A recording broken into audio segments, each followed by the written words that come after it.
Bonjour à tous, ravi de vous retrouver sur canalturf.com. On va évoquer le programme de ce vendredi 20 septembre et notamment le quintet. Il aura pour cadre d'hippodrome le Paris-Vincennes. En nocturne, il s'agira du prix de la mutuelle familiale, une épreuve qui s'adresse uniquement aux juments d'âge. Ma préférée sera le numéro 4, Danette Corbery. Elle est au mieux.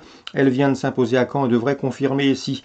On lui posera le numéro 2, Daniela Brion, délicate, mais elle a prouvé qu'elle avait la pointure d'une course comme celle-ci. Numéro 9, Duchesse de Brion, compagne d'entraînement de la précédente citée. Elle reste sur 3 bons résultats, notamment une récente 3e place à Vincennes. Le 15, c'est Divine de Navarre qui n'aura que contre elle que de rendre la distance aux 3 précédentes nommées. Elle vient de s'imposer à Rambouillet, elle avait auparavant bien gagné à la Capelle. À mon avis, malgré le rendement de distance, sa place est dans le quintet gagnant. Le numéro 12 de Douzeberry peut se targuer d'avoir signé 5 succès, d'avril à juillet. 4e à Vincennes sur la grande piste dernièrement, derrière Duchesse de Brion. Elle tentera ici également de prendre une belle place. Pour les accessites, attention 14, Dacha. Dacha, c'est 7 courses sur le tracé proposé. Résultat, 3 podiums, dont 2 succès. Déféré des 4 pieds pour l'occasion, elle ne l'a pas été lors de ses 4 derniers parcours. Il convient de s'en méfier. Le 5, c'est Dame de la Coudre, régulière.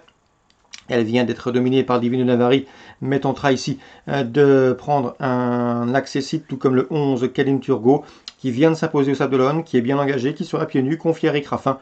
Une allocation peut lui revenir. Encore en partant le 3, Carla Griffe. Résumé chiffré, 7, 2, 9, 15, 12, 14, 5 et 11.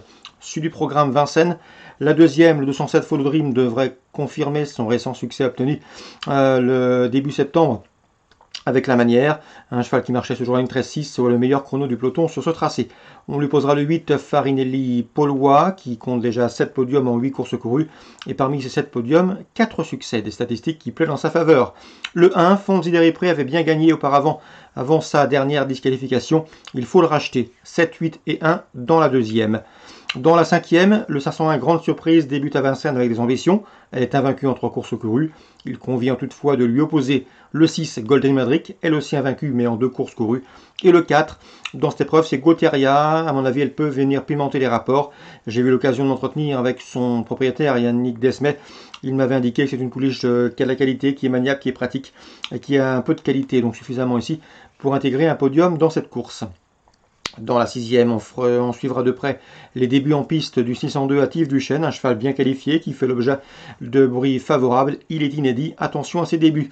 Il peut parfaitement accompagner, pourquoi pas, le 9, Odak Vedake, et le 10, Hookerberry, lesquels ont en commun d'avoir débuté victorieusement. 602, 9 et 10 dans l'ordre du programme, et surtout dans la 7e, n'oubliez pas le 710, Jean Doublon, cheval estimé par Stéphane Prioul, son mentor, un cheval qui revient ici sous la selle avec des ambitions. Il a montré de la qualité au printemps dans la discipline, il est estimé, il est en retard de gain, et à mon avis, il peut gravir plusieurs échelons au cours des prochaines semaines. Donc le 710, Jean Doublon, mon coup de cœur de cette réunion. Concernant Caen, Réunion 2, dans la 3e, j'aime beaucoup le 308 Fascinant, qui compte déjà 6 disqualifications en 11 courses courues. Pourtant, la dernière fois à Caen, pour ses débuts sous la selle, il a été rapidement disqualifié, mais a montré sa forme en retrait. À mon avis, s'il est sage, il peut jouer la victoire. Le 308 Fascinant.